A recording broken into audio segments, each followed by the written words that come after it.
Yo guys, it's JD here, backing in for another video. I am having another Daima discussion video as promised, and today I have another special guest. This time it's Danny from Unreal Server. He makes a lot of content, more topical stuff on the Dragon Ball community, some takes. He also does Transformer content. Been meaning to have a conversation with him about Transformers because I'm a big Transformer fan myself. But I've invited on Danny here with us today. We're going to talk about our thoughts on Dragon Ball Daima, some of the new lore stuff that's been introduced, transformations, kind of where we think the plot's going. And Danny is one of those ones where he actually has not seen all of Daima. He's seen clips, he's read up on stuff in the community. But I think his perspective is very unique because there's a lot of people that are waiting for the English dub. There's some people that just don't think it's something that's worth seeing. I don't think it's got that that super appeal. It's not needed.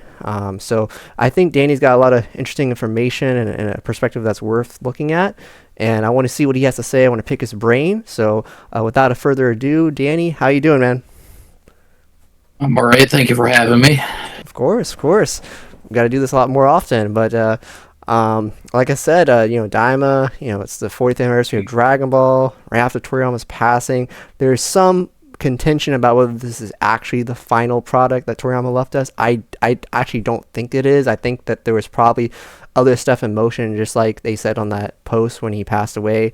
I think that there's a lot of stuff going on with manga arcs that were probably being set up. I'm sure he's probably got unfinished manuscripts and unfinished designs. So I do think that there's probably another possible movie or another super arc, whether it's the manga or the anime.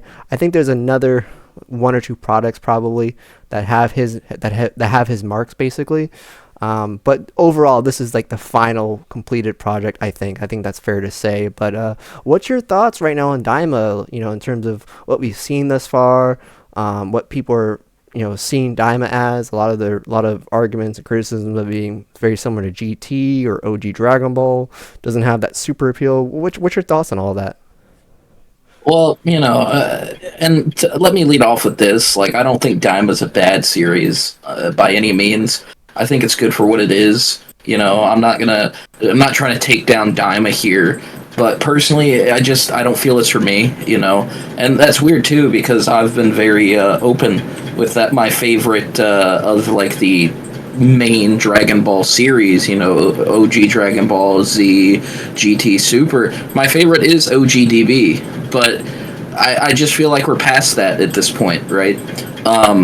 One thing that if you look up like stuff about GT, like from the like producers of that, the one thing they say that was a big mistake that they made was making Goku a kid again. And I mean, there's a lot of similarities between GT and Daima. That's like you can't question that. Like it's very out there. They're collecting Dragon Balls. They're fighting with demons. So on and so forth. So I think there's a lot of similarities between it and GT. Not to say GT's bad either. It's just I'm not a fan of Goku being a kid. Plus the timeline placement of it, there doesn't feel like there's any real tension in the series. Not to say that like, oh well, does that mean you can't go watch Z or OGDV or anything like that? It's like, no, not necessarily, but it just like, what's gonna really come of Daima? What's gonna be the point? Like, we're getting some cool lore stuff here and there, right? But overall, we know where this is gonna end up. This is taking place pre-Battle of Gods. And it doesn't feel like it needed to happen. And that's not me trying to disrespect Toriyama, even though I'm not the biggest fan of the man either, but Daima it doesn't feel like it's needed at this point. Everything that I've heard introduced, which I guess we'll get into that in a little bit, everything I've heard introduced in Daima so far, whether it be stuff about the creation and the gods and whatnot, or stuff with Vegeta that happened in the recent episode, all of that could have happened in Super. So it doesn't feel like there's anything to drag me in there. I see. So that's one of the arguments that I've seen, and I definitely think that that's a fair criticism because a lot of people have been wanting Super to come back. The manga's been on hiatus for like what, like a year now, 2 years. Yeah. And when the manga was coming back after the Granola arc, it was just prequels and retellings of the movies, which didn't really move the story forward, except for a couple little changes and twists. But roughly the same story was kept, and things were And getting now we're getting a prequel to a prequel. yeah, and so a lot of people think that this is not the direction that Dragon Ball should go, or that it's content, but it's not the content that what I would say the overwhelming maybe majority of fans that we see online, the West maybe is a fair way to say that. I don't know. Like I think that I definitely see the argument that like a lot of the stuff that you're seeing that's happening in Diamond could have been done after the events of Superhero or before End of Z or even after End of Z. There's a way that you could have fit this whole story to be after what we've already seen in the Super continuity, and it could work.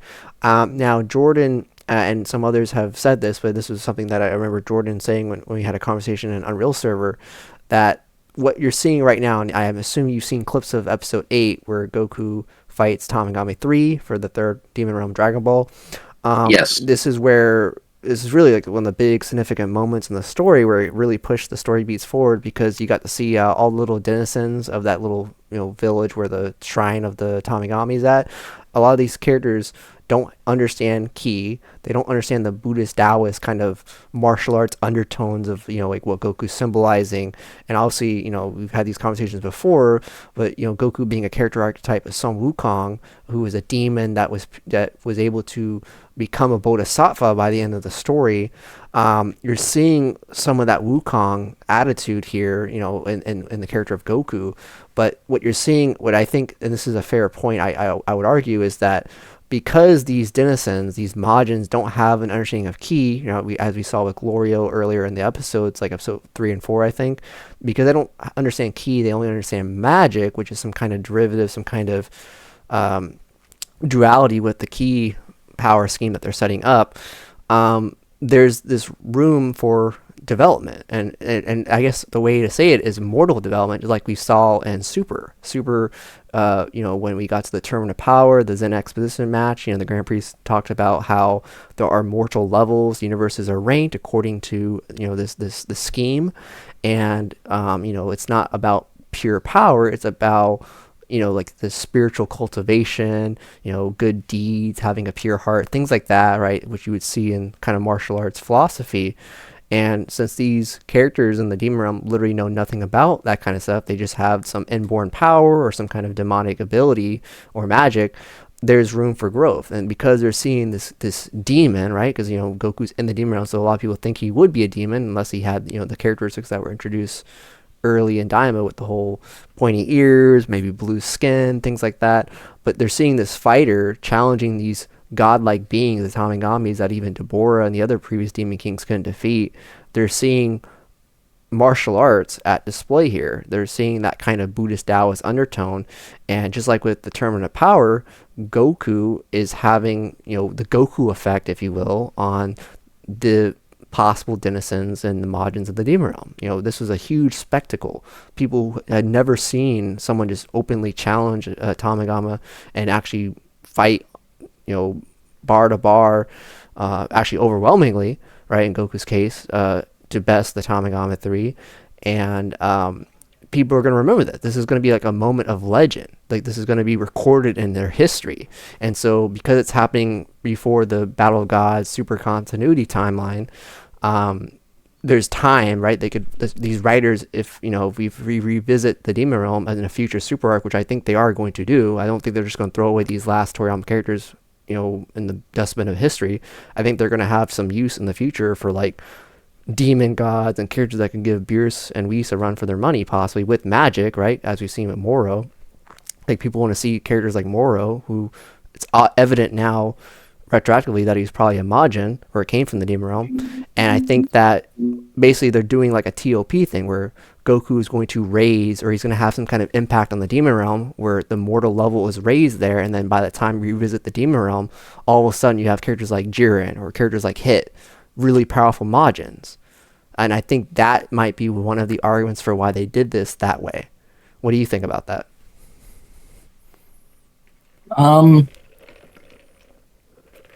You know, I really like the Tamagamis. I think they're cool. Um, I think the point you bring up about Goku and the whole thing with Sun Wukong is a decent one. Um, and it kind of, especially with the whole thing with how the Saiyans were, and I guess how they kind of still are, especially when we're talking about Goku and Vegeta. I think it's very easy to see them as demon-esque. Uh, I think he raised some great points, but overall, I don't. Honestly, I feel like Daima, for the most part, is sort of just how to say this without it sounding super disrespectful.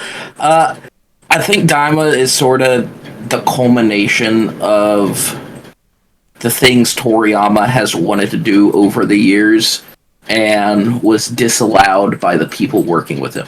Because it's no secret that Toriyama has had certain ideas over the years that, due to one reason or another, more often than not, his editors being like, "No, we don't think you're going to be doing that." He's either changed course or just taken things out. Prime example being like he originally intended androids 19 and 20 to be the main androids. His editor was like, "Nah." So then he made 17, 18. He was like, "Nah." 16, nah. Cell, nah. Semi-perfect cell, nah. Perfect cell, okay, there he is. There's the banger right there. So I kind of think Toriyama probably just had, the general ideas for what's going on in Daima rolling around his head for a good long while. And this was really just the first time where he was finally able to get to a point where he was like, yeah, we're doing this, you know. Now, not to say there aren't cool explanations for certain things in Daima. Obviously, there are. Like the whole thing with them hunting Dragon Balls and that calling back to some stuff in regards to the Namekians and all of that. But generally speaking, I think this was sort of Toriyama's, like, not necessarily his final hurrah, though it was. Not necessarily his final hurrah, but, like, just where he sort of put the things he couldn't do prior, more or less. I don't think there's any grand idea behind a lot of it. Would you say that? Because I'll echo on that point. I think that because of some of the lore that's been dropped, whether it be the Glind Lore, whether it be the most recent lore with Rymus from episode 10, this super Majin, as they describe it, that's some kind of it has like the same role as like Zeno, but for creation, it looks like, and he's responsible for the emancipation of all the Majins to the outer universe. I think that because of that lore, and also because of some of the reasons you stated, it's very possible. You don't have evidence yet until future interviews come out or some kind of new Dazenshu or something, but I think that this story, this Daima story, just like with the Granola arc, it could have been something that Toriyama wrote down, pen and paper, a long time ago, like during the Dragon Ball Renaissance, like right before Battle of Gods, like 2013. I think this could have been a story like that. He had it like on pen and paper, a couple of footnotes of like, hey, I want to have a story where Goku and his friends are kids again, or hey, I want to have a story where I want to hone in on the theme of the Dragon Balls being like this trial, or I want to have, I want to go into the demon realm. I want to explore some of the cosmology of that.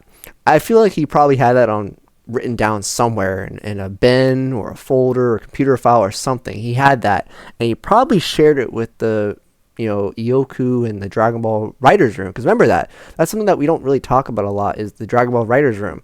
That was something that was started in, I think, 2016, and they were supposed to basically control the future of like Dragon Ball stories and projects, right? It's the corporate side of Dragon Ball.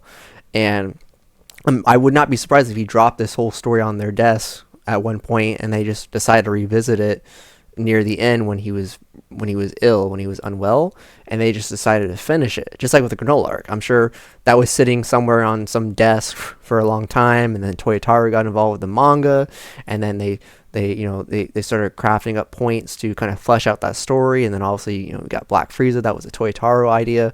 But I think that it's fair to say that Daima could have been one of those projects where it was something that was in the back of his mind that he wanted to do, like you said, to kind of like to give the finger to the editors that wouldn't let him do stories exactly the way he wanted, because it's very mystical. This story is very much in line with like the original Dragon Ball prior to becoming more of a tournament fighting story where it's taking place on Earth and space and all of that with the sci-fi elements and Star Wars and other cultural references. This is, like you said, it is like a last hurrah, and I would not be surprised if this was a story that he just had written down somewhere or even in the back of his mind, and it just came to the surface as he got older and they just decided to finish it. But I would say that with some of the lore that's coming out of the story, I don't think it's like insignificant. I don't think it's something that like people should disregard, because a lot of the attitudes of these characters, like for example, like Nahare, right? The name of the Kaioshin, right? Shin. Like people don't think that's important. That's just, they think it's just, it's just a name. Cool. Some characterization, right? Okay, he's still a flat character, some people would argue. I disagree, because if they're going to do something in the future with Shen, as if the gods start becoming more involved or even in danger, right? Black Frieza is a looming threat. I've made the argument that like, what if like Shen got captured by Frieza's army, right? And then that was used as like insurance against Beerus, if you ever try to do some shit. Like there are easy setups for stories that could involve Shen and the Kaioshins and the rest of the god hierarchy, since the tensions will continue to get bigger and bigger as they get stronger and stronger.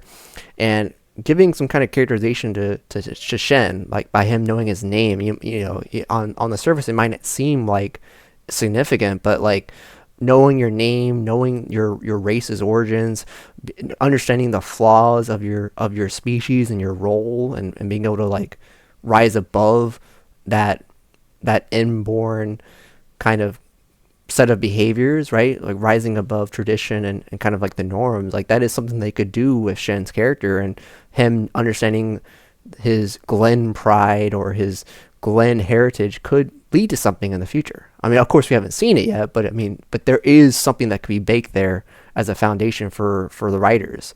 And same thing with Piccolo. Like Piccolo being in this journey, most people will be like, well, he's not even that strong. Why is he accompanying them to the Demon Realm? Well, it's because of his race, or what he represents.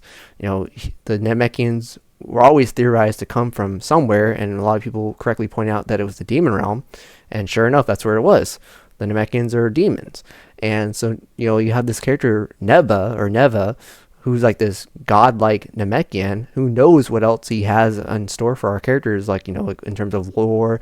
Remember the Namekian Book of Legends? Like that's something that could finally be put into the story, and we can get more stuff about that leads into Super. And Piccolo being there and being the son of Katats, and there's a lot of wonders that could happen with that leads into the whole Piccolo getting the orange form. Like there could be a connection there that might be established from this point.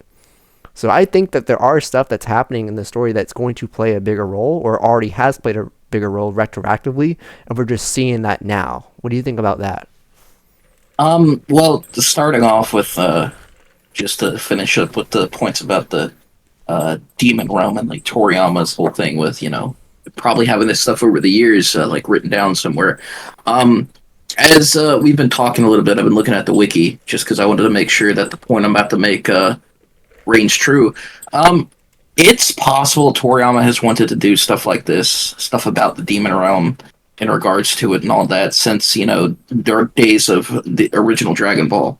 Because, I don't know, a lot of people may not know this, there was a filler episode where Goku does in fact go to the Demon Realm, and he fights against 3 demons, Shula, Gola, and Melee. And funnily enough, both Shula and Melee both have pointed ears. Now Gola doesn't, but there's other characters like there's some minor characters from the game Dragon Ball Fusions who are said to be from the Demon Realm, who are demons. They all have pointed ears. So it's very possible there's like a Bible, like a Dragon Ball Bible that we're not privy to currently. that has notes from Toriyama. That is like, somewhere in some contract, like you must consult the Toriyama Bible while making a product to have these specific details. And that sort of caused like all these demon characters over the years to, have this specific appearance. And I'm sure we'll eventually get access to that. Nothing stays hidden forever. But to talk about your point about Shin and all that, like, I'm kind of the point where it's like, oh, I guess that's cool, little thing for Shin. It definitely could lead into more, but that's the thing with Daima, right? Daima has had a lot of cool lore stuff that adds, some implications for the overall Dragon Ball cosmology at large, as well as just things that are good for the characters that the information is about. But overall, it just, it is what it is, but it doesn't feel like, it matters. And I know that's crazy to say, especially when you bring up stuff like, Rymus being, like, basically the counterpart to Zeno. Kind of like Zeno's Kaioshin, because, the gods of destruction, they destroy, the Kaioshin are supposed to create. So it's kind of like, they obviously, there's probably not a life link there, but that's sort of the dichotomy those two share. Zeno destroys stuff, Rymus creates. Whether Rymus is on a similar playing field, cosmically as Zeno is yet to be really seen, to my knowledge. But the dichotomy's there for sure. But with the way all of this is being introduced, like, unless this is visited in like a super arc maybe where they have to protect Rymus or something, it just feels very tacked on. Like, it's there.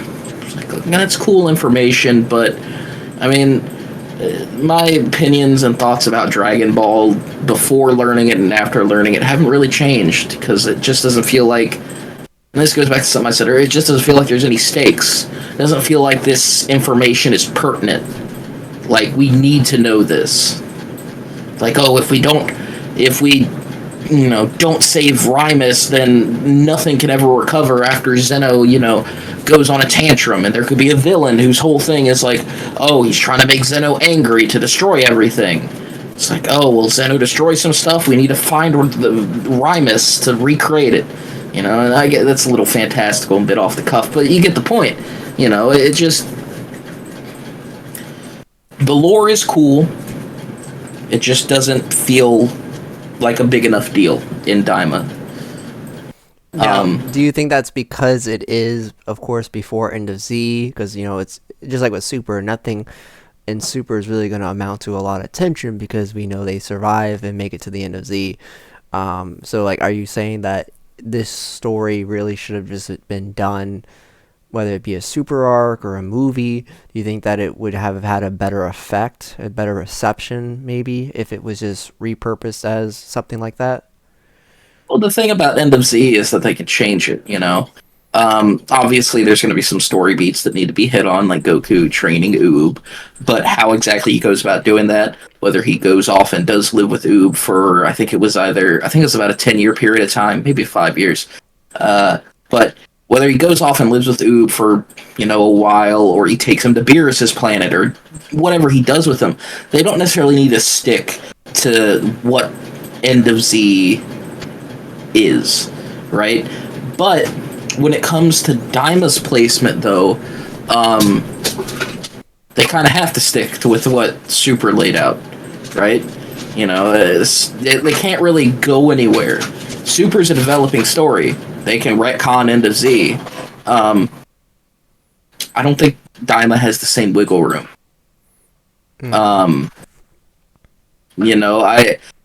I think Daima and everything going on in it would be better served either taking place in Super or its own movie, because, Gohan and Piccolo just had their own movie.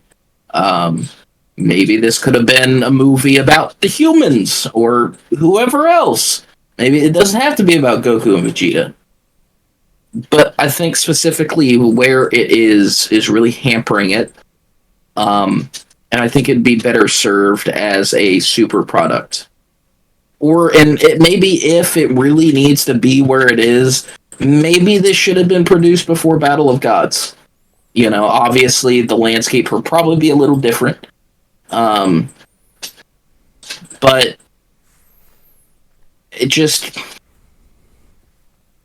it doesn't feel like it's needed at this very moment, and I feel like them being kids really undercuts everything. Um, and I just feel like we've sort of moved past the level of tension that is present in Daima. And the fact that right after Daima, it goes into Battle of Gods, where we get this huge boost of, like, in terms of stakes and power and all that. It just Daima's placement doesn't do it justice. It's really hampering it.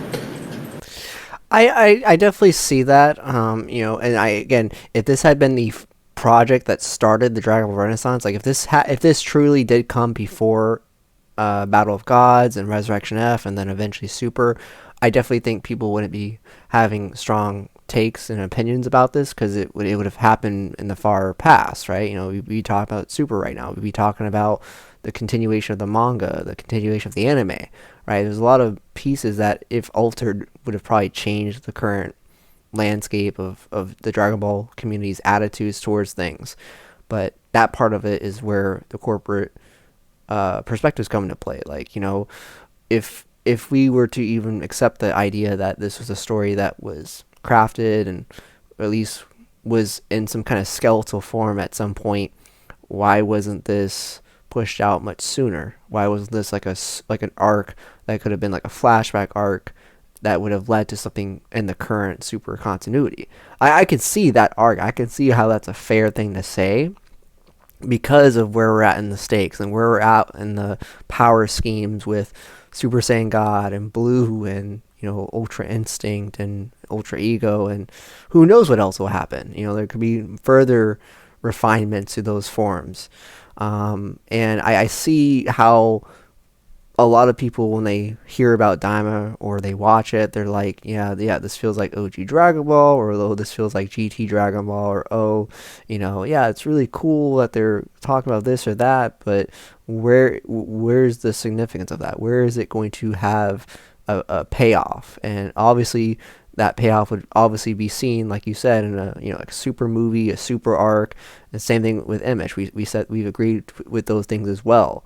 So in that part of the analysis, I understand. Like, I mean, it's something where we could all agree. Like, yes, chronologically, this should have been the first thing that came out. Even right after the Yosung Goku special, like, this should have been right then and there, but it didn't, and so we're stuck with the cards that we've been handed. And I've told people like that this is something where it's like we could have had nothing. They could have just set on the Dragon Ball IP for another 2 years, let One Piece continue to get all the funding for movies and the continuation of their anime. Gorgeous anime, right? Gorgeous animation. No problems really with that kind of property. But they could have just done nothing. We could have been having the Dragon Ball manga on hiatus. No Daima project, no 40th anniversary project, just, art exhibitions and, maybe a video game announcement or DLC. That's what we could have been stuck with. But instead we got this. And so I look at it from the perspective of like, this is... Oh, sorry? No, I was just gonna say, I keep bringing up, like, we're past this, and I think it's just because, I feel like my priorities and interests are elsewhere. Like, we have been on Super for so long now, and don't get me wrong, I think maybe if we got, like, a remake or, like, a new movie, maybe like a Chronicle type movie where it's like, some quick cuts for certain moments and like OGDB and then Z and stuff like that could be cool.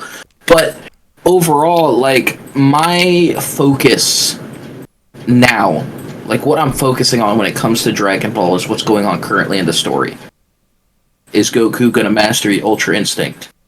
What is Gohan doing? Is Broly, how's Broly doing with him getting control of his power? Are they going to surpass Beerus? What's going to happen? Is there going to be another turn of power? Because that's been hinted at that there's going to be a second one at some point. Black Frieza is looming over the horizon, among other things. And don't get me wrong, I like the adventure aspect. You know, again, my favorite of the Dragon Balls is OGDB, but at the end of the day, we have come so far from those days. Like, we could still get adventure in Super. We have all these other universes to explore. But, you know, I want to see Goku and Vegeta advance what they have now. I want to see, you know, them advance Blue. I want to see them advance Ultra Instinct, advance Ultra Ego, advance Super Saiyan God even. Like, you know, what if Vegeta just breaks out Ascended Super Saiyan God? Or something like that, you know? But it just... With Daima, it just really feels like it's just, you're putting a hat on a hat. And I don't really like wearing hats that much, you know? Even though, you know, I wear one everywhere, but you get the point. It just... It's like, cool, Vegeta went Super Saiyan 3. We may see another form here. But a lot of good it does. Because the stuff here, like the stuff we're going to see here, what they do here, it's not really referenced anywhere in Super. Granted, there could be an arc coming up, maybe. But overall, it's just, right now, it doesn't fit into what I'm expecting from the series, more or less. Do you think you or others would have maybe a different opinion if the manga was still ongoing right now? Like if we weren't getting this clean God mini prequel one shot arc, if you're going straight into Black Frieza or into Z, whatever the actual next Super manga arc, if that was ongoing right now alongside Daima, would you still have that same feeling? Would you view this more as like a side project? I think my view would be about the same. Just because, like, it's not that I think like what's being introduced in Daima is bad. It's just like what's going on in Super is, in my opinion, just bigger. And a lot of the stuff they have introduced in Daima, I feel like would lend itself better to being Super story, like Rymus, as I said before. Well, so that's actually a great transition point. So like when episode 10 dropped, because I was expecting there to be nothing related to Super, like as far as like any kind of mythology or lore drop. I just thought they would kind of keep that separate since it is like a standalone story. Like everything that you're seeing in Diamond should be able to stand on its own legs. At least that's how I initially thought this. But when that argument was shown, when we got to see the genesis of the Majins and how they escaped the demon realm, they were allowed to freely travel, but there were some conflicts. Obviously, we learned in episode 8 and episode 9 that the new character Marva, she is the witch responsible for the creation of Majin Buu, like Kid Buu, and Kid Buu went on a rampage, which credit to Jordan. He was one of the people that made a video on that, explaining how that would probably be a plot point. It seemed very evident that Majin Buu was from the demon realm, and so that was a factor that contributed to the Glens either dying or escaping, along with the rest of the Majins. But when they introduced Rymus, I mean, I think that really changed for me. That was a big, like, I wouldn't say perspective shifter, but it was like I did not expect that to happen. I was kind of just assuming it was just going to be stuff with the Majin, stuff with possibly a Dark King if they're going to recontextualize Demigra or whatever the final villain's going to be, because we don't know yet. But introducing Rymus, which I think you would agree with this, it almost feels like a character that would have been dropped in like a V-Jump, like when Super was airing, like like how Universe 6 happens, you get the introduction of Zeno, and then you get the character sheets from Toriyama of Zeno and what he is and how he's so grand and powerful. You get that same vibe with Rymus, and he seems to be a very important character, and they suggest that he's still alive, like he has his own planets, and the Kaioshin, the Glens that escape, they went to a faraway place where Rymus is at. So it's a possibility that in the rest of Daima we might see Rymus, or maybe it will be something they revisit in Super when there's a more cosmological level threat. But that little lore nugget, that little drop, I really think makes this whole story of Daima, it just feels like Super. Like you could have literally just called this Super, like instead of it calling it Dragon Ball Daima, you could have called it like Dragon Ball Super, the Demon Realm, and it still would have had the same appeal because it really does have a lot of Super's cosmology, a lot of Super's foundation. It's there because again, like you have said in the earlier conversation, and what I've been saying is that this is stuff that was probably floating around somewhere in that Dragon Ball writers room, whether it be in a file bin or Toriyama's head, whatever. And even though that the work on Daima, I think they did production on it in like 2022, I think. It still doesn't change the fact that this could have been a story, some kind of pen and paper that they just dug up and decided to work on it. But what are your thoughts on like the fact that this lore with Rymus, it's almost like it's Super's lore. It's just they fit it here because either it's going to have a huge importance later in the story, or it's going to lead to something in the Super continuity once we get back to it, whether it be the anime or the manga or a movie. What are your thoughts on that? Well, I mean, I definitely hope that it does lead to something. Obviously, if Daima is sort of just this thing that happened and then anything in it is just never referenced again, obviously that's worst case scenario. Because it's like, okay, then like everything here looked pretty, but we kind of wasted our time. But I mean, I could see it being referenced again for sure. Hopefully it is. But overall, like I said, I feel like, Daima isn't the best place for this. Okay. I feel like, because everything they're bringing up really does fit in Super. Rymus, Zeno is a Super creation, so, Rymus should probably be explored in Super. The whole thing with Shin is linked to Beerus. If something is happening with Shin, Beerus involved, Beerus and, like, let's say instead of Dende getting kidnapped, it was Shin. So Beerus sends Goku and Vegeta into the Demon Realm because, hey, lifelink, if he dies, I die, go deal with it, you two, or I'll destroy you.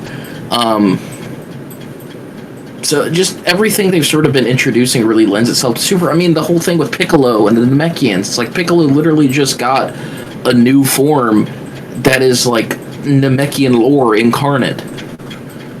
So where is that? Where is he even in Daima for that matter? Like he's there, but he hasn't done anything. Will he do something? I mean, I guess we got like 8 more episodes to see, but maybe not. So just everything we see, I feel like would be more conducive to being in a Super plot line than this, weird pre-Battle of God show.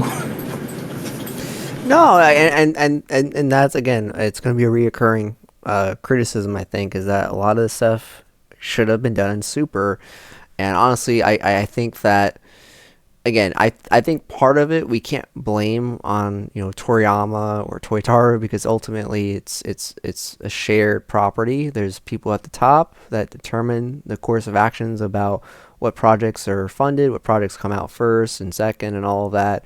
Obviously, Toriyama is highly sought for his involvement, and obviously he was very involved in this. But until we get more interviews, until we get more kind of behind the veil on the inner workings, we still, like I said, I mean, the Dragon Ball writers room, we don't know anything about. We don't know anything about how it operates other than the fact that it was a thing that was formulated. Whether it's even still a thing, I don't know if there's been any new reporting on that, but it was established in 2016, and people were thinking that we were going to get like how they do with Disney, where you get all those different side projects, and every year some new property, but that has not happened, at least not that we're aware of in terms of what they're planning. And obviously with Toriyama's passing, that has probably created a rift in what they were going to do or what they were working towards. So I still, yeah, I like I said, that's an argument that I have to consider, and I do think that a lot of this stuff, a lot of criticism people may have had about the story would have been different if it was recontextualized or repurposed into a super arc. And that's actually a great idea, by the way. The idea of Shen being kidnapped, by a Makaio Shen or some kind of crazy character with magic, to where like they can't just use instant transmission to teleport there. Like that would have been a great. That actually could be a way they could start a super arc. Is like Shen gets kidnapped. He's aware of the enemies. He teleports. He uses his telepathy to communicate to Kibito or even Goku maybe, or even King Kai about like, oh, I just got captured and they're threatening to kill me or something like that. Or they're sealing me away possibly. I could see how that could get Beerus and Whis involved, or they send Goku, Vegeta, maybe Broly, other characters down to the Demon Realm. Like that's something that I could see happening. So that's actually not a bad idea. And again, the fact that you came up with that off the top of your head is it's a sign that there could have been a way to do this in the super continuity. But I do want to get your thoughts on the what do you think about I know we talked about a little bit earlier, but with the Tamagami, with the Gendarmerie, which if you don't know, those are like the demon police goons, and Goma and Degasu. What do you think about these characters that they're introducing? Obviously, I know you knew a lot about Dragon Ball Heroes and some of the stuff with the Dark Kings and some of those crazy god level threats that would warrant characters like Vegito or Gogeta and all these fan servicey transformations. But what do you think they're doing with that? Like I want to see more stuff like Rymus. I want to see like a Super Majin. I want to see even Possession. Like I want to see like something like Majin Vegeta. I would not, like right now Namekians are important in this story, and we have Piccolo down there. It'd be really cool if Goma or some kind of henchman or some kind of sorcerer down there. It would be really cool if they use like the same kind of bibbity or bobbity magic to like possess the characters that have a chaotic heart. It would be really cool to see like Piccolo get the Majin mark or something like that, and then we get a little fight with them. I want to see something like that, and I want to see a Dark King. I want to see more stuff with the Makaio Shin, because I want to really get your thoughts on Degasu, because I'm hoping he does something like Zamasu, where he's like this cunning villain and he reveals that he's like a mastermind. I don't know if we're gonna get that, but what are your thoughts on Degasu, Dr. Arinsu, Goma? What are your thoughts on those villains? What are your thoughts on kind of what they're doing with the Demon Realm? Listen, I'm sure there's a reason to like Pansy, Goma, among other characters that are being introduced. And the villains, I guess the villains are fine. Arinsu, Do and Ku are decent enough. I don't really have any problems with them. Kind of, I'm hoping that they do end up fusing. I think that's going to be cool if we see that happening. And it would make sense for them to fuse too, just because one is pretty dumb but strong, the other is pretty smart but not so strong, so they'd even each other out. And Goku could get his run back on a Majin, since he's never successfully beat one, so that would be interesting. But when it comes to the people traveling with Goku, feel like other people probably would have been better. Like, and also this comes back to another GT comparison. Goma's obviously Trunks, Pansy's obviously Pan. They share the same three letters in their name. I think most of the characters introduced are fine. I wish that Goku was traveling with some of his other companions that really haven't gotten a lot of shine in recent years, whether that be, Krillin, Yamcha, Tien, really just any of the Z fighters.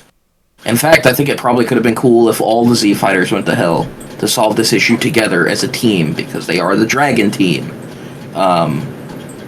Instead of introducing, two characters, which, I'm gonna be honest, I don't really care about, I'm sure Goma's gonna be really relevant somehow, but I don't care about Pansy. Like, I really don't. Like, she's there, cool. You know, Goku doesn't bathe, woo. You know, I think that, Shin's brother is cool. I kind of agree with you. I hope he does turn into, he does end up being something. Same for little demon lord guy. Can't remember his name off the top of my head. Yeah, Goma. Or no, man, I was saying Goma this entire time. I meant Glorio. Yeah, I figured you meant that. Yeah. Yeah, Glorio's Trunks. Yeah. But yeah, Goma too. I hope he actually turns into something, or maybe that leak with him having with Ku having the cape. Maybe he's gonna get absorbed. Who knows? Yeah. I hope. I'm sure it'll turn out fine. But overall, it just goes back into what I was saying earlier about it just doesn't feel like there's much stakes here. Because we know everything's going to turn out fine. We know there's not really going to be too much deviation from what we know, because there's just not really any wiggle room for Daima to have to really change things, because Goku and Vegeta have to be at a set place for what happens in Battle of Gods to happen. So they're not going to get, new forms that are really going to change the game. Nothing's really going to happen that's going to cause them to just overall be able to go through those events in a different way. Unless, they end up remaking Battle of the Gods for some reason. They reboot Super, which, I guess that is possible. The manga has been on hiatus for a while, so maybe they are getting ready to reboot Super, but who really knows on that front? That would be very interesting if they did end up doing that, though. I don't know if they're gonna reboot it. Until something crazy like, the creator's death. I don't. I think that there's too much material they still have left to cover. Like we still need Moro, we still need Granola, we still need to see what other unfinished possible arcs that are currently in development. Like there's just so much that they have on the table that until they finish it, I would not expect any kind of reboot anytime soon. However, plans change. That is fair, but I just don't think we're at that point where that is a near reality. It's a possibility, but I don't think it's happening anytime soon.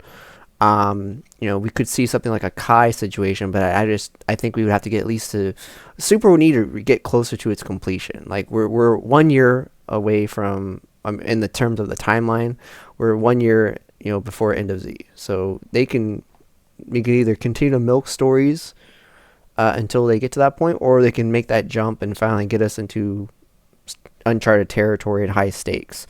I've already said this before. I think that Black Frieza should be a arc that is post end of Z, because otherwise, if it's not, then we know how it all ends. Unless they befriend Frieza, which I don't think is going to happen, at least not in the way people think. So obviously I would prefer Black Frieza being like a post end of Z arc. Same thing with this story. I think whatever they decide to do with the Super continuity, if they do retread into Daima territory, it would be better if it's post end of Z where there's high stakes. I do want to see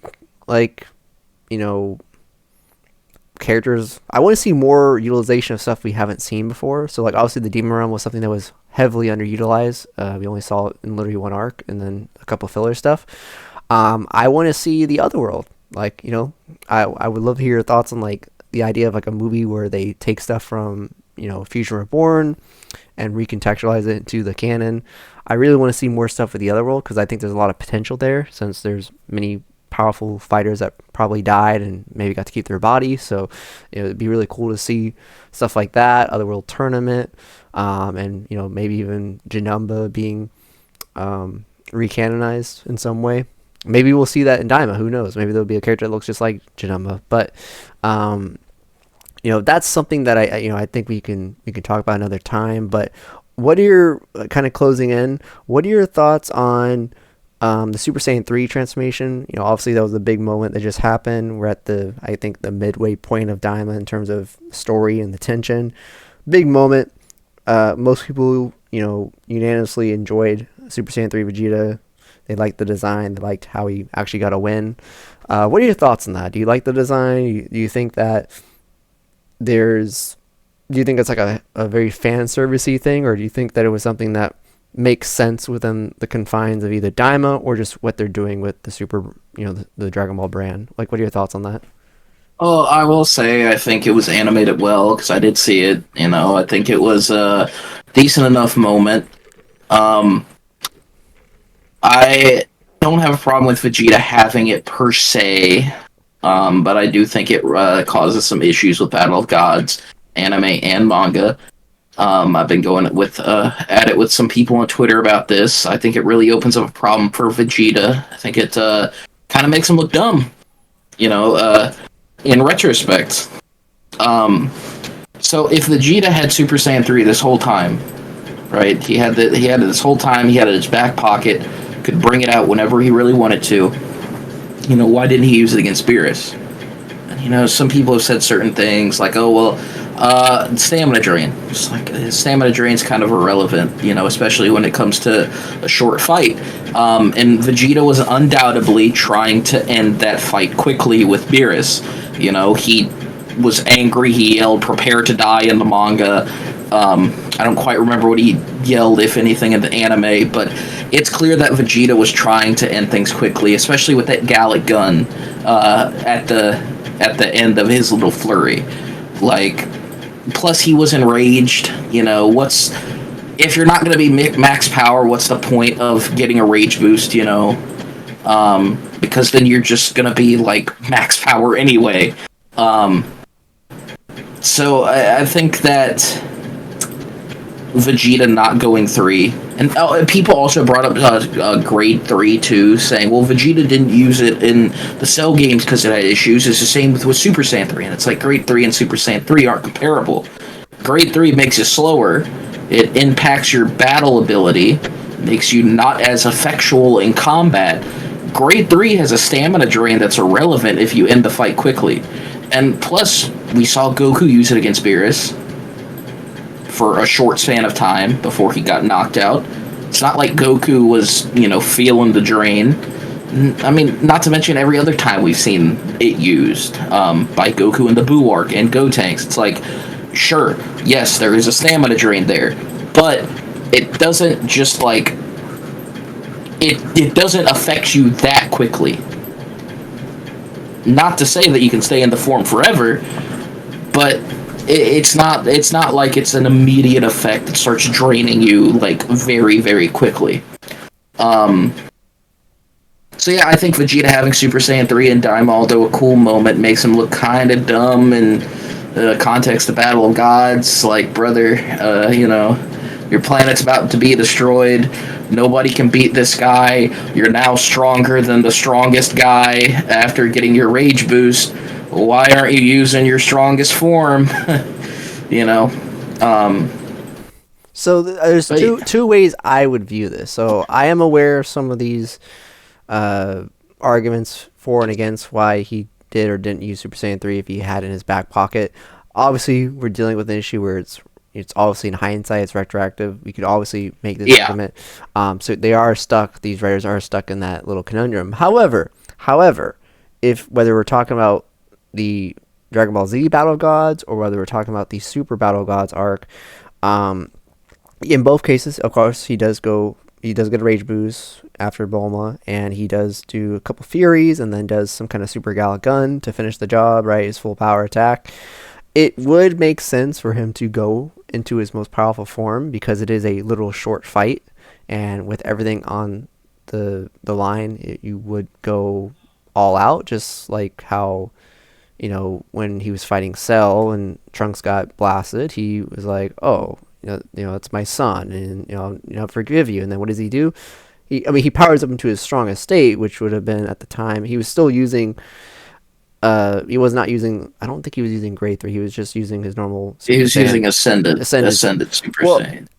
I actually don't think so. I think in both the manga and in the anime, when he was using, when he had that rage boost against Cell, and he did, that huge energy volley attack, and then, Cell comes back from behind and incapacitates him.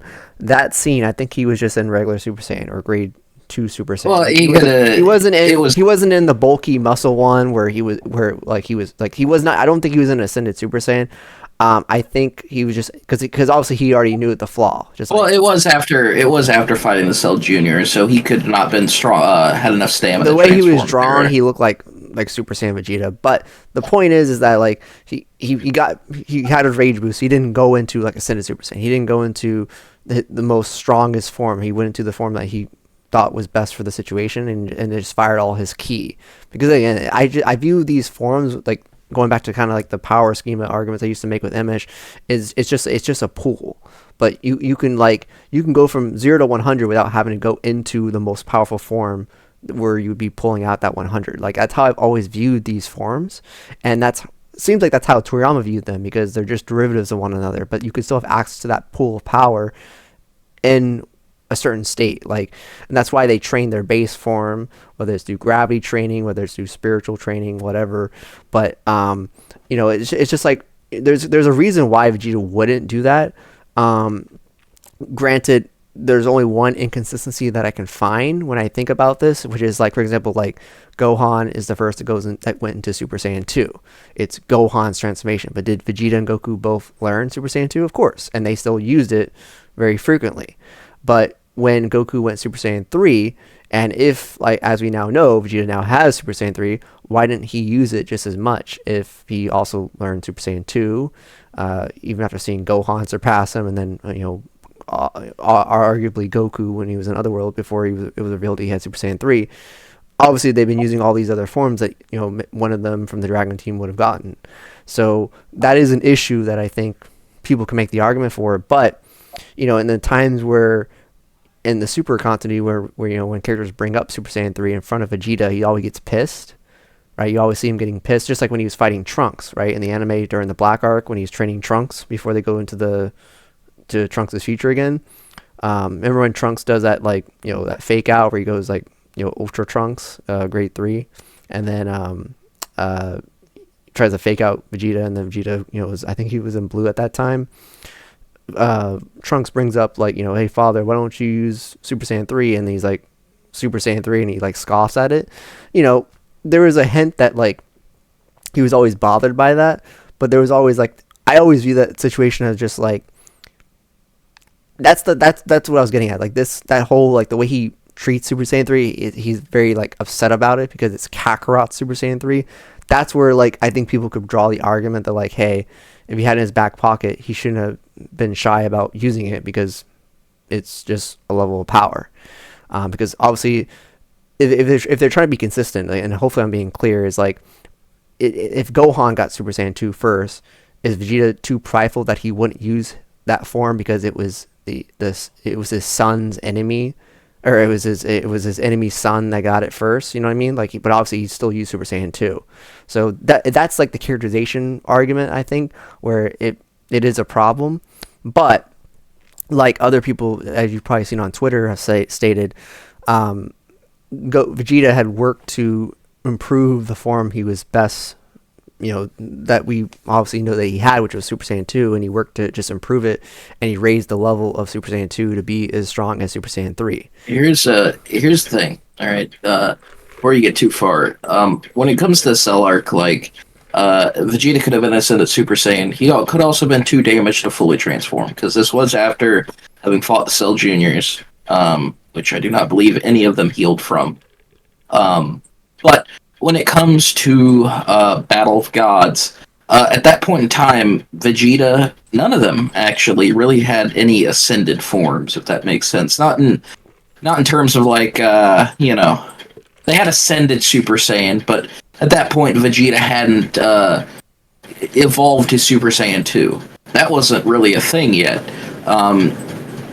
So when it comes to Super and Vegeta scoffing at it, he scoffs at it because there is levels beyond that at that point. Super Saiyan God, Super Saiyan Blue. But when it comes to Battle of Gods, there was nothing but, full power Super Saiyan, which was their base Super Saiyan at that point, grade 4. Super Saiyan 2, Super Saiyan 3. And it's been confirmed that Vegeta had Super Saiyan 3 with Daima existing. So it really comes down to, would a base enraged Super Saiyan 2 be stronger than a base enraged Super Saiyan 3? And I mean, I feel like the writing's on the wall with that question. No, it wouldn't. Enraged Super Saiyan 3 would be stronger. I don't necessarily agree with you when you talk about the whole thing with the, like the energy being the pool. I think there is definitely like walls they have to transform to overcome. With what just happened in Daima. Like, I don't think if Vegeta could go 100% in his Super Saiyan 2 form, but that would still just be 100% as Super Saiyan 2. There's still a wall there that is holding back a cascade of energy that he does have access to, which is his Super Saiyan 3.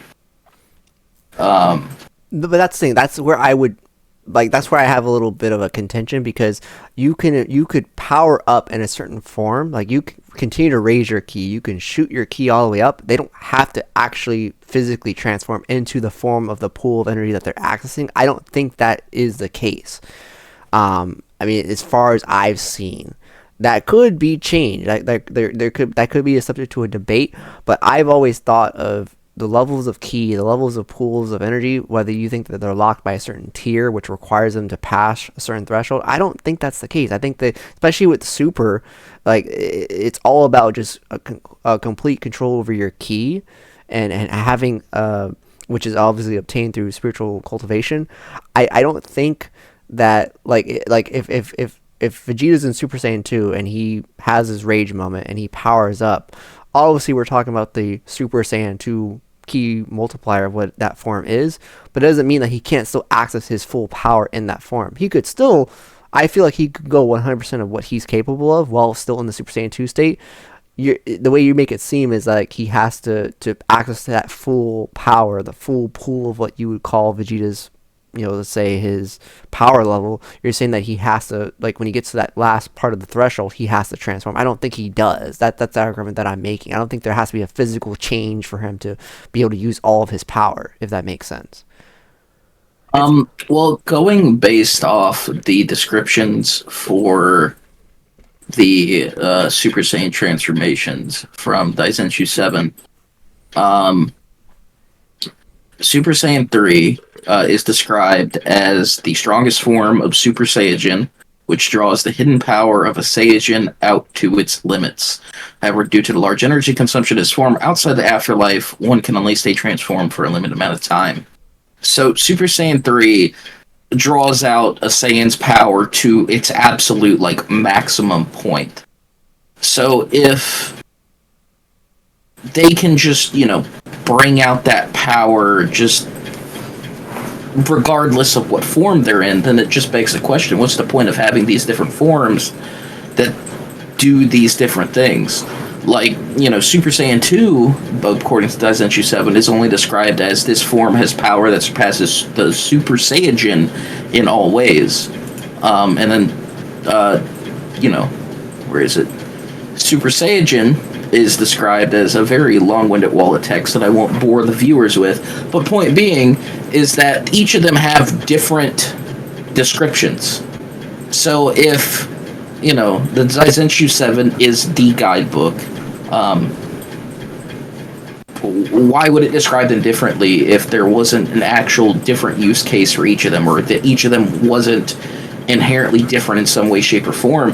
And even going based on the source material itself, if it is what you say, then it's like, why do they even transform to begin with?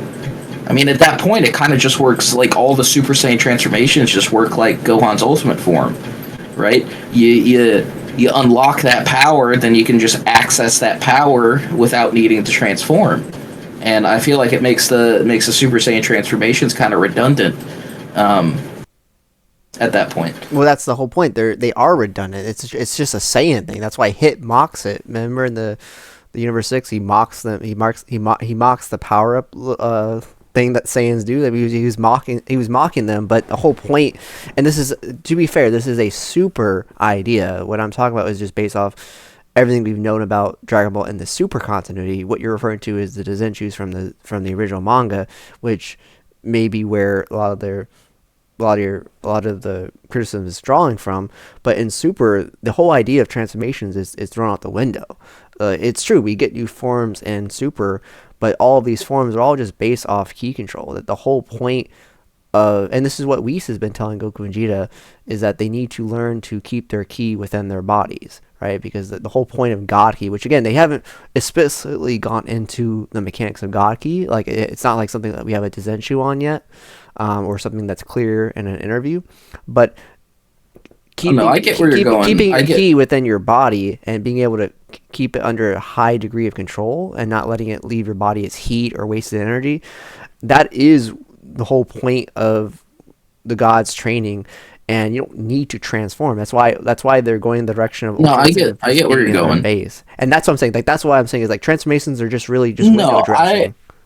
I agree with you that that's their ultimate goal, but I don't think they're there yet. And when they do achieve that, and mind you, I think it will be in the form of a form.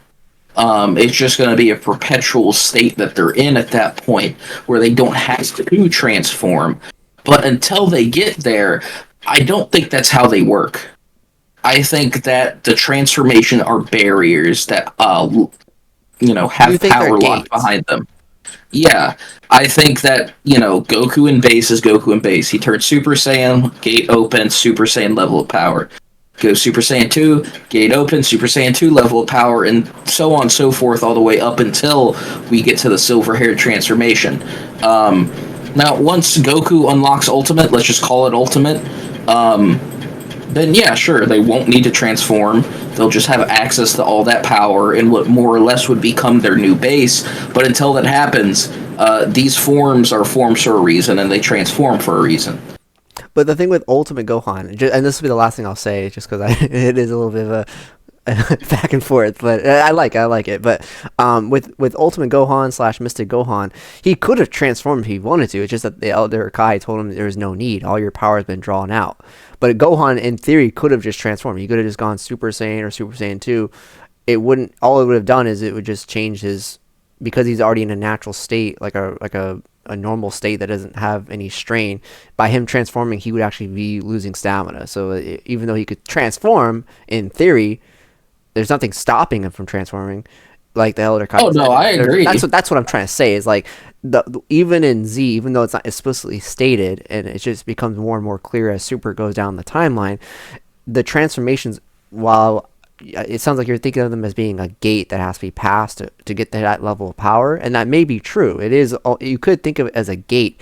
I think of it as like, if you want to use the whole logic of the ki multiplier that you see in the Dazenshus, that can still be the case. Like if Vegeta wanted to, if he's fighting Beerus and he wants to draw all his power, the latent power of a Super Saiyan, right? Based off that Dazenshu 7, he could go Super Saiyan 3 and all his power be drawn out at a very quick rate.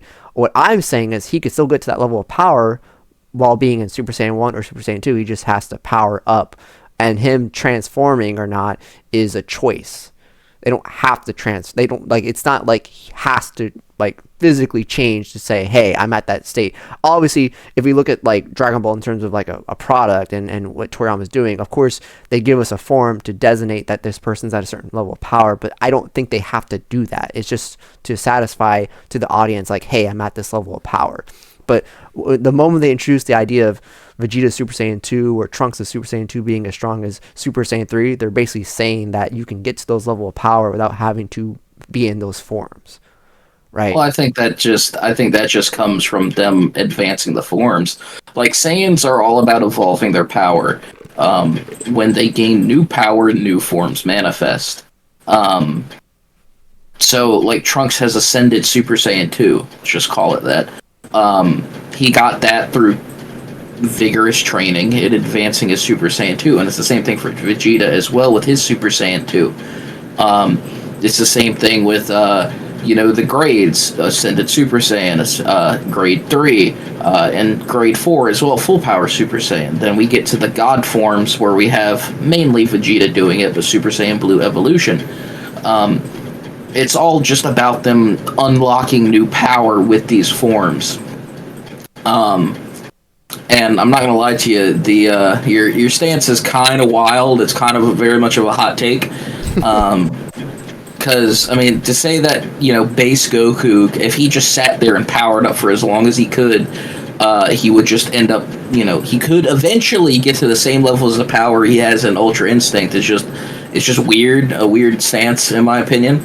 I feel like he would just end up transforming. I feel like as they try to access that power, just a natural response of their body would be to transform. Because that's what Saiyans do when they get new power. They transform. It's like an innate biological response within them. It happened with Trunks in the Black Arc when he got Super Saiyan Rage. It happened with all the Super Saiyan forms, whether it's through them training or through rage boosts. It happened with, Ultra Instinct when Goku got that, different mindset, which caused him to skyrocket in power. Boom, silver hair, so on and so forth.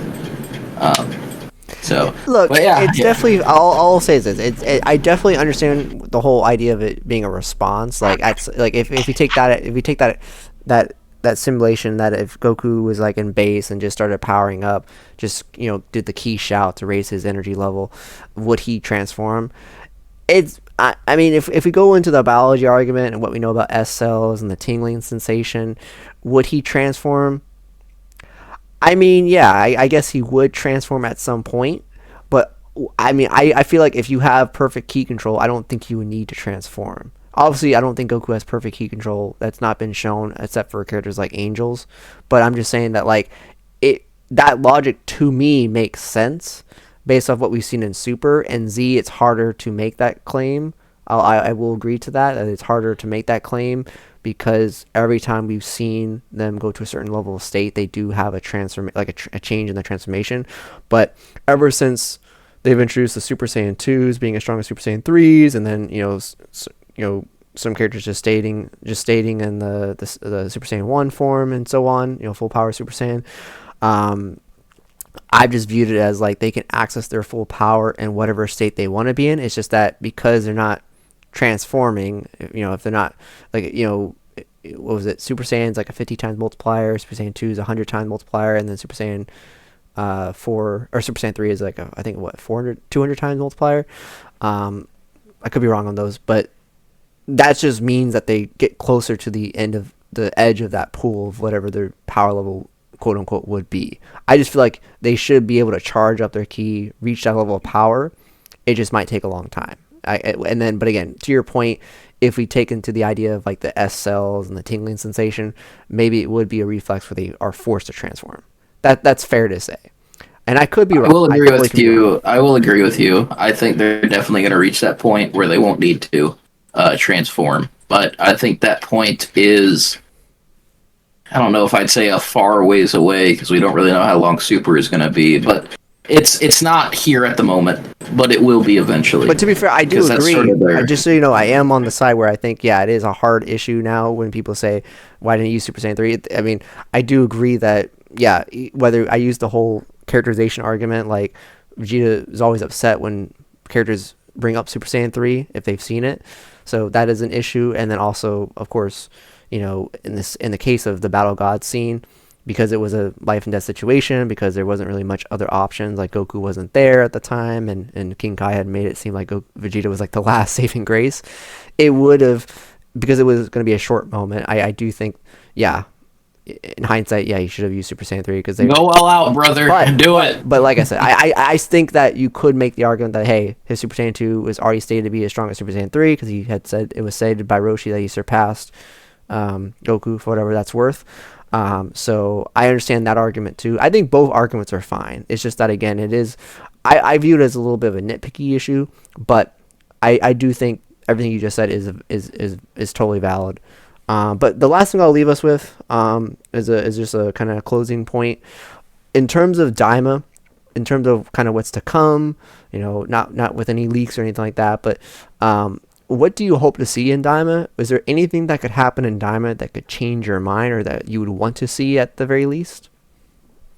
I don't really know. I mean, like I said, I'm not a big fan of them being kids, so I don't. Maybe like halfway. I guess we're already past the halfway point, but if like maybe halfway through, or maybe soon, like we get the magic reverted somehow, and we get them as adults throwing hands, like that could probably like make me give it another chance. I'm just really not a fan of them being kids. I don't think it really adds anything.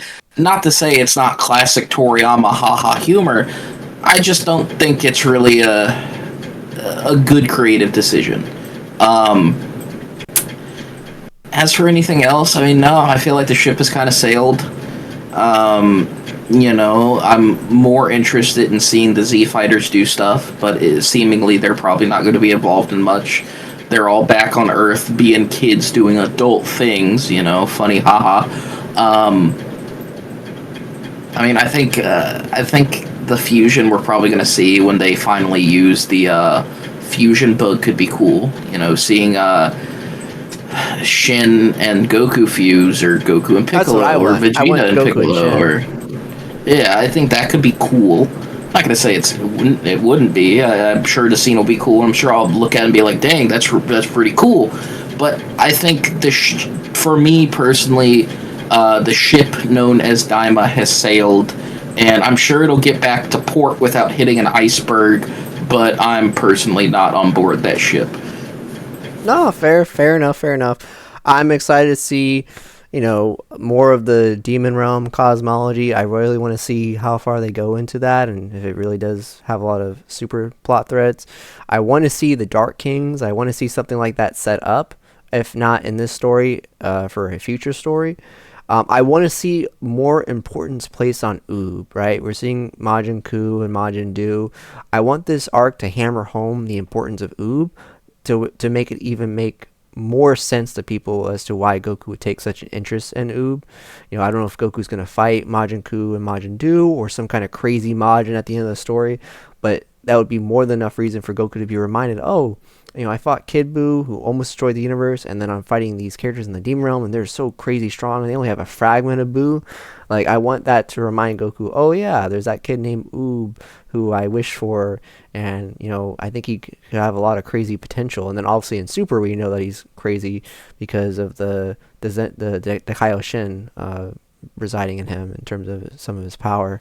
So I want that. That's really one thing I want to see kind of hammered home or hinted at, is Goku's resilience and wanting to kind of meet Oob and have a pupil of his own, basically, and why it would be Oob versus his own kids or some other random fighter. I want that to be kind of hammered home. And I wouldn't mind, maybe you might disagree, but however this arc ends, I would not be bothered if it was like another Spirit Bomb thing where Goku's using the Spirit Bomb and the denizens of the Demon Realm, give their energy or something like that. That would be kind of cool to see in the Demon Realm, I think. Um, and I'm also excited for the dragon. I want to see what this dragon looks like. I want to see if it's, like a Super Shenron or a Super Purunga or something like that. And hopefully we get Salama lore too. I mean, I brought up this point earlier in our conversation, but the Namekian Book of Legends, this is a perfect opportunity to bring that up. I mean, you got the character Neva, who's like this legendary Namekian. Perfect opportunity for Piccolo to get some kind of knowledge. Would it be cool if like Neva fused with Piccolo, or did some kind of transmission of knowledge to him if he passes away or something like that? That would be very cool, and would help. Oh yeah. And it would help make sense for why Piccolo gets the orange form later in the story, because of whatever personal spiritual change could happen as a result of whatever realization Piccolo. It would. It would definitely be cool, but like I said earlier, I feel like that just Daima doesn't have that wiggle room. Like, because then again, that's just like the Super Saiyan 3 thing. It raised the question, well, why has this never been a topic? Like, why in the TOP did Piccolo just see Kami and Nail? Why wasn't there a third Namekian there, which would be Neva? And that kind of leads me to say, given Super's production issues, maybe not the manga, maybe the manga, but given Super's production issues with the anime, I can... In Toriyama's death, I can honestly see them going through, and redoing some Super stuff. Maybe not. I guess more so a remastered than anything, but like Vegeta goes Super Saiyan 3 against Beerus in Battle of Gods. Like they recut the movie, or I guess the anime, whatever. Redo the episodes. With the Piccolo stuff when he's in the TOP, he'll hear Kami, he'll hear Nail, he'll hear Neva, so on and so forth. But I don't know. They could also just not, and none of this could ever be explained. He could absorb Neva, never brought up. But I will just have to see when Daima ends. All right. I guess that's the long and short of it. No, hey, that's a fair take, and like I said, no matter how Diamond ends, it'll be difficult for them to wrap up in a nice bow all the new stuff that they've introduced and how it will connect to Super. I think that's possibly it really is a fool's errand, but yeah, no, great conversation, Danny. I really thank you for joining us and giving your perspective on things. Like I said, it's hopefully if you continue to watch Daima and see how it kind of unfolds, hopefully we'll be right about some things, and I'll bring you on again when Daima ends or when the Super manga resumes. Hopefully eventually back Frieza, but I'm happy to have you on. Did you have any final thoughts? Yeah, I mean, like I said at the beginning, I don't think Daima's a bad show. I think it's placed at the wrong point in the story. I think people should like it. I don't think it's bad at all. In fact, I think it's probably the best animation we've gotten since Dragon Ball came back in 2014 or so. Um, and I think if this really is Toriyama's last thing, I think he did a good enough job with it. So obviously we had this whole conversation, and I've had plenty of complaints. But overall, I'll say I don't really have anything against Daima. Um, and, it's good enough for what it is. I just hope that somehow, some way, the things that happen in it actually end up mattering. Because it's going to be a real shame if they end up not. I agree with that, and we'll see. We'll see what happens. But yeah, Danny, thank you for joining us. I really appreciate the conversation. Definitely will want to have you again, and who knows, maybe we'll do a Transformer conversation. I'd love to talk to you about Transformers 1.